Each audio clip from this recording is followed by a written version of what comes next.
नमस्कार किसान भाइयों, एसआरजे खेती यूट्यूब चैनल पे आपका स्वागत है। किसान भाइयों, आज की इस वीडियो में हम जानने वाले हैं कि हम पेड़ी गन्ने से अधिक उत्पादन कैसे ले सकते हैं, अधिक पैदावार कैसे ले सकते हैं।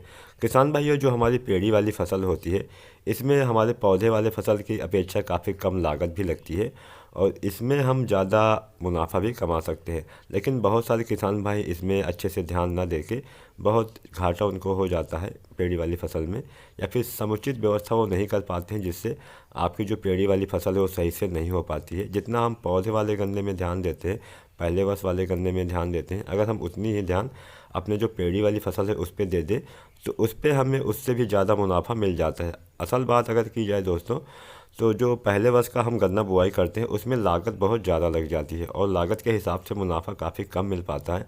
लेकिन जो हमारी पेड़ी वाली फसल होती है, इसमें हमारा जुताई वाला खर्चा बच जाता है, इसमें हमारा जो बीज वाला खर्चा होता है, जो हम बीज खरीद के लाते हैं वो बच जाता है, और बहुत सारी चीज़ें होती हैं, बीज बुआई वाला प्रक्रिया होता है।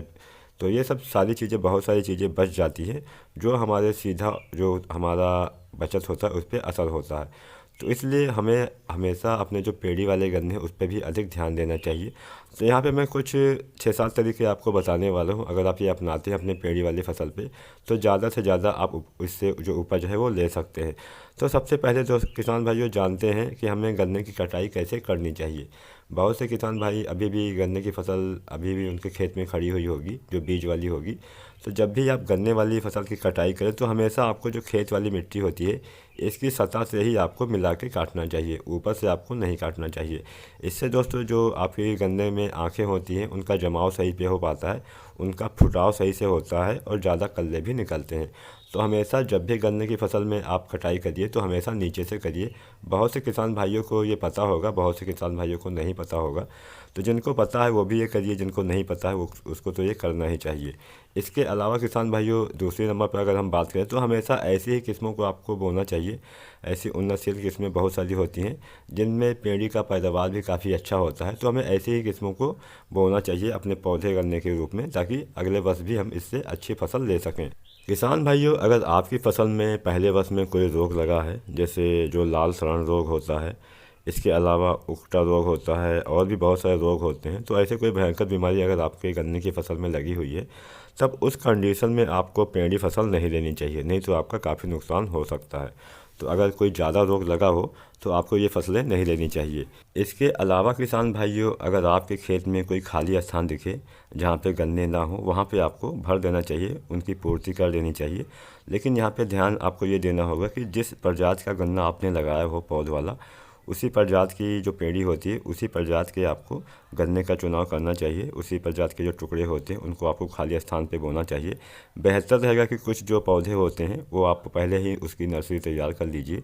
नर्सरी तैयार करेंगे तो उसका जमाव भी काफ़ी जल्दी हो जाता है और जल्दी से वो आपके इन पुराने पौधे की बराबरी भी कर लेते हैं। तो जहाँ भी खाली स्थान आपको दिखे वहाँ पे या तो आप गन्ने की बुआई कर दीजिए, या फिर वहाँ पे जो हम पौधे उगाते हैं नर्सरी में उनको आप लगा दीजिए। लेकिन उसी किस्म का पौधा आपको लगाना चाहिए। कई बार गलती करते हैं, अलग अलग किस्में हम लगा देते हैं, जिससे जब हम अपने गन्ने की तौल कराने जाते हैं चीनी मिल वगैरह में, तो वहाँ पे आपको काफ़ी दिक्कत का सामना करना पड़ सकता है। तो इसका आपको ध्यान देना है।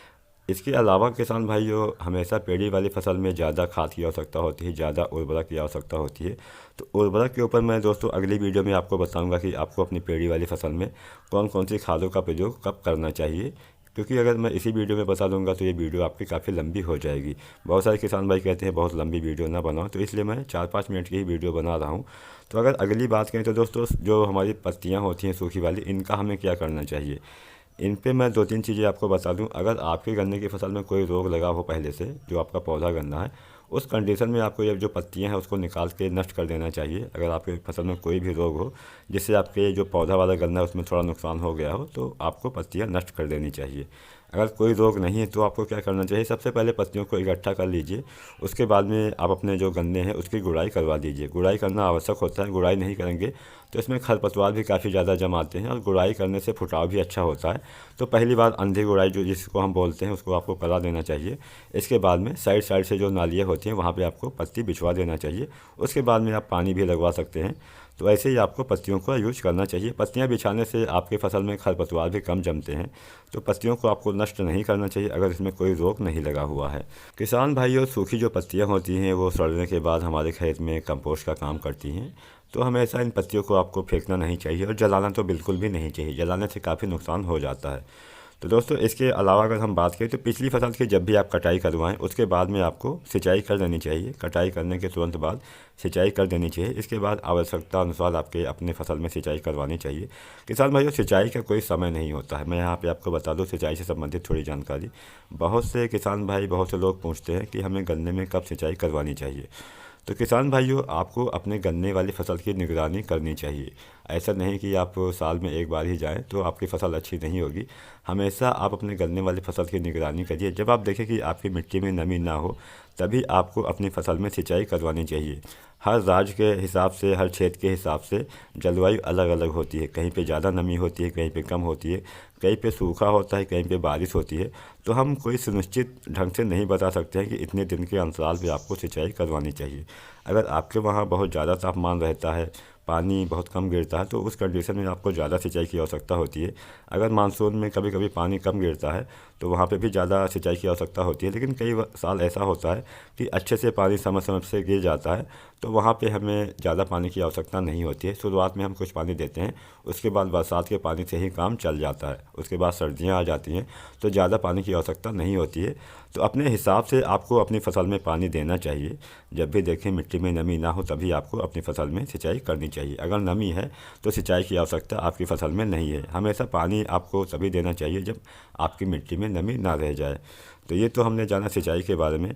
दोस्तों, खाद के बारे में अगली वीडियो में मैं बताने वाला हूँ, तो प्लीज़ उस वीडियो को भी देख लीजिएगा। इसके नीचे मैं एक लिंक दे रहा हूँ जिसमें मैंने बताया कि खरपतवार नियंत्रण कैसे किया जाए। तो वो वीडियो भी आप देख सकते हैं। अगर आपने पौधे वाला गन्ना लगाया हुआ है, उसमें खरपतवार नियंत्रण आप करना चाहते हैं, तो वो वीडियो आपके लिए काफ़ी यूज़फुल होने वाली है। दोस्तों, पेड़ी वाली जो फसल है उसमें बीमारियों का प्रकोप काफ़ी ज़्यादा होता है। इसमें ज़्यादा रोग भी लगते हैं आपके पौधे गन्ने के अनुसार। तो इसके ऊपर भी मैं एक वीडियो बनाऊंगा कि पेड़ी गन्ने में आपको रोग प्रबंधन कैसे करना चाहिए। एक मैं पूरी सीरीज बनाने वाला हूं कि रोगों का जानकारी आपको कैसे मिल सके, कैसे इसका नियंत्रण किया जा सके। तो वो वीडियो भी आपको बहुत जल्द मिलने वाली है, तो इसलिए हमारे चैनल पर आप बने रहिए।